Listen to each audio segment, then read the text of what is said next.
I think the customer are ready to pay more to get a right experience. हमारे पास जो market से around 45% market share है, compare to price में ये बोलूँगा कि क्वालिटी है वो 200% अच्छी और सबसे अच्छी क्वालिटी हमने यूथेशिया की देखी।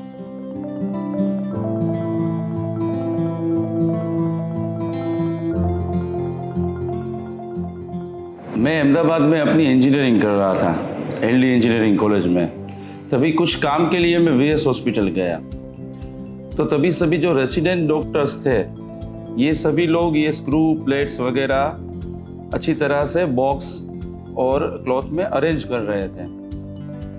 तभी मैंने सोचा कि ये प्रोडक्ट जो है वो मैकेनिकल इंजीनियरिंग की प्रोडक्ट यूज़ होती है मेडिकल फील्ड में। If I am an plastic engineer और मैं सिरिंज बनाऊँ और अगर उसका यूज़ मेडिकल फील्ड में होता है तो मैं मेरे फील्ड की ही प्रोडक्ट कर रहा हूँ, मेरे नॉलेज की ही, मेरे एजुकेशन की बेस की ही प्रोडक्ट में जा रहा हूँ बिजनेस के लिए, लेकिन हो सकता है कि वो यूज़ मेडिकल फील्ड में हो रही है। इस तरह से मैंने सोचा, मेरा तभी लास्ट ईयर चालू था इंजीनियरिंग का, कि मुझे ये बिजनेस करना है। और आज हमारी राजकोट में हेड ऑफिस है और जामनगर, जूनागढ़ और कच्छ में ब्रांच ऑफिस है, सभी जगह पे एम्प्लॉय है। और हम ऑर्थोपेडिक की जो कंप्लीट रेंज है, ट्रोमा, जॉइंट, आर्थ्रोस्कोपी और स्पाइन, इंडियन और इम्पोर्टेड, इम्प्लांट और इक्विपमेंट, ये पूरा कवर करते हैं और पूरे एरिया में कवर करते हैं। तो इस तरह से ये बिजनेस चालू हुआ। हमने दो चीज़ें की है। एक तो कोई भी कंपनी के सक्सेस में जो फाउंडेशन है वो उसके एम्प्लॉय होते हैं। वर्क का डुप्लीकेशन या आप जो चाहते हो वो तभी तीन चीज़ों से होता है। एक, आपको नहीं, आपकी टीम को मालूम होना चाहिए कि आपका विजन क्या है। अगर मुझे अकेले को ही मालूम है कि लास्ट ईयर मेरा 15 CR का टर्नओवर हुआ है और नेक्स्ट ईयर मुझे 20 CR का करना है, तो वो कभी नहीं होगा। अगर मेरी पूरी टीम को मालूम है कि हमको 15 करोड़ से 20 करोड़ तक पहुंचना है, तो ही हो सकता है। नंबर 1। नंबर 2, एम्प्लॉय के लिए, कोई भी एम्प्लॉय के लिए सैलरी से ज़्यादा इम्पोर्टेंट रहता है उसका एनवायरनमेंट। तो हमने ऑफिस पहले ये डिज़ाइन करके बनाई है कि हर एक आदमी को उसकी सीट मिले, हर एक आदमी को उसके अटेंडेंट की सीट मिले, हर एक आदमी को म्यूज़िक मिले, हर एक आदमी को कंप्यूटर मिले, हर एक आदमी को वाईफाई मिले। मुझे अकेले को नहीं, क्योंकि फाउंडेशन वही है सक्सेस। तो एक तो वो लोगों को ऐसा माहौल दिया, इक्विपमेंट के जो मैन्युफैक्चरर्स है, जो कंट्री के, जो कंपनी के मशीन्स है, जो क्लीनलीनेस है, तो मुझे ऐसा लग नहीं रहा है कि मैं कोई इंडिया में कोई कंपनी देख रहा हूँ। मुझे ऐसा ही लग रहा है कि अभी मैं कोई जर्मनी में कोई मैन्युफैक्चरिंग प्लांट की विजिट कर रहा हूँ ऐसा। और एम्प्लॉय का नॉलेज, आपका पूरा सेटअप और एक जो फ्लो होता है, एक जगह से रॉ मटेरियल आए और एक जगह से फिनिश होके जाए, और उसमें भी जो हमारे मेडिकल के जो नॉर्म्स है, जो हमको पार्टीशन, जो हमको आइसोलेशन रखना है, वो पूरी तरीके से आपने 200% वो मैच किया है। जैसे मैंने बोला कि अगर आप अच्छी सर्विस दे रहे हो, आप कोई फेल्स प्रॉमिस नहीं कर रहे हो, I think the customer are ready to pay more to get a right experience. काफ़ी बार ऐसा होता है कि कोई कस्टमर प्राइस की वजह से या कोई एक्टिविटी कोई कंपनी कर रही है और हम नहीं कर रहे हैं उसके लिए PR एक्टिविटी, तो वो मूव होता है। लेकिन ये जो 2-3 चीज़ें मैंने बोली, सर्विस, फेल्स प्रॉमिस, ये चीज़ों की वजह से वो एक्सपीरियंस लेता है एक बार, लेकिन फिर से आ जाता है। हमारे पास जो मार्केट से अराउंड 45% मार्केट शेयर है आर्थ्रोस्कोपी, जॉइंट और ट्रोमा में हमारे एरिया का। जो 55% नहीं है उसमें से 30% ऐसा है जिसको हम कैटर ही नहीं करना चाहते। हाँ, 25% ऐसा मार्केट है जो हमें चाहिए, नहीं मिल रहा है और उसके लिए हम हार्डशिप कर रहे हैं। ये वो हमारे नॉर्म्स में ही नहीं आता, तो हम उसके लिए मेहनत नहीं करते। नंबर 1, एक तो आपको एम्प्लॉय में इन्वेस्टमेंट करना चाहिए।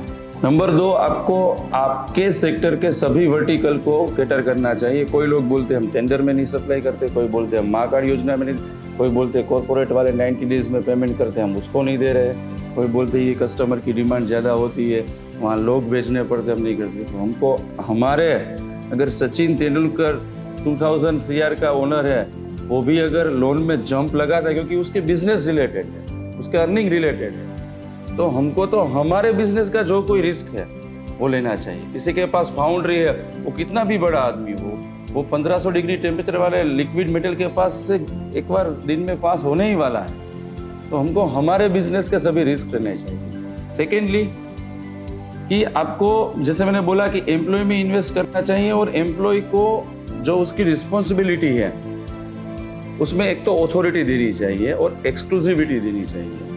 अगर आपका आदमी चाय लेने जा रहा है, वही फिर सर्जरी कराने जाएगा, तो उसके पास क्या कॉन्फिडेंस होगा? उसके पास एक एमएस ऑर्थोपेडिक से बात करने की, या उससे रेपो क्रिएट करने की, या उसको असिस्ट करने की, एक लेवल से तो वो डाउन ही हो जाएगा। तो अगर आप डिवाइड कर देते हैं ड्यूटी, स्पेसिफिक आप उसको एक पोर्टफोलियो दे देते हैं।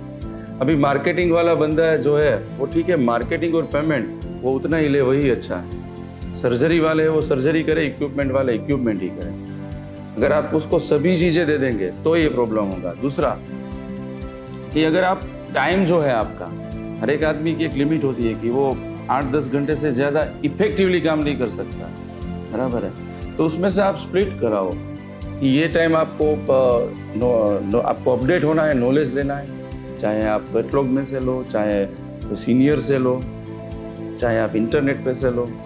फिर 2-3 घंटा अगर मार्केटिंग वाला बंदा है तो उसको यही टाइम में डॉक्टरों को मिलने जाना है, बराबर। उसका पर्सनल लाइफ के लिए भी टाइम चाहिए, फैमिली के लिए भी टाइम चाहिए। अगर आप वो नहीं देंगे तो वो उसकी इफेक्ट वो रिफ्लेक्ट होगी, उसके परफॉर्मेंस पे रिफ्लेक्ट होगी। तो अगर आप टाइम फ्रेम भी डिवाइड करते हो, पोर्टफोलियो भी डिवाइड करते हो, तो ये जो आप मैसी सिचुएशन बोल रहे हैं वो कभी नहीं होगी, ओनर के लिए भी नहीं, एम्प्लॉय के लिए भी। हमारा पहले से एक हमने पॉलिसी बनाई थी कि कोई भी एक प्रोडक्ट लाइन में हम 2 कंपनियों का वर्क नहीं करेंगे। जैसे हम स्ट्राइकर के जॉइंट्स करते हैं तो जिमर का सिर्फ ट्रोमा करते हैं, उसके जॉइंट्स नहीं कर रहे हैं। आर्थ्रोस्कोपी इंपोर्टेड में स्ट्राइकर कर रहे हैं तो कोई कंपनी नहीं कर रहे। ऐसे इंडियन में हम बायोटेक कर रहे हैं तो और कोई कंपनी नहीं कर रही। आपके साथ कॉन्टेक्ट हुआ है, आपकी प्रोडक्ट देखी, प्राइस भी अच्छी है, कंपेयर टू प्राइस में ये बोलूँगा कि क्वालिटी है वो 200% अच्छी है एज पर प्राइस। और इंडियन कंपनी का जितना हमारा एक्सपीरियंस रहा है, सबसे अच्छा सर्विस, सबसे अच्छा लॉजिस्टिक और सबसे अच्छी क्वालिटी हमने यूथेशिया की।